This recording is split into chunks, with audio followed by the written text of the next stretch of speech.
Hey there, welcome to the channel. If you're wondering what is Forex trading here, you're in the right place. In this video, I'll explain it in super simple words. Let's get started. What is Forex? Forex, or foreign exchange, means trading one currency for another. For example, you might exchange US dollars for euros or British pounds for Japanese yen. People trade currencies because their values go up and down. If you buy a currency when it's cheap and sell it when it's more valuable, you can make money. How Forex trading works.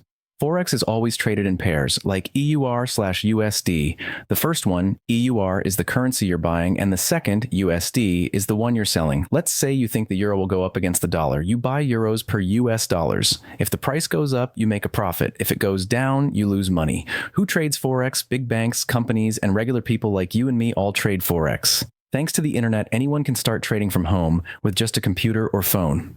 Why Forex is popular? Forex is the biggest financial market in the world. It runs 24 hours a day, 5 days a week. You can trade almost any time, plus there's no middleman. You trade directly through a platform. So now you know the basics of Forex trading, what it is, how it works, and why it's popular. If you want to learn more, hit that subscribe button and check out the next video in this playlist, Understanding Currency Pairs, Pips, and Lots. Like the video if it helped, and drop a comment if you have questions. Thanks for watching, and happy learning.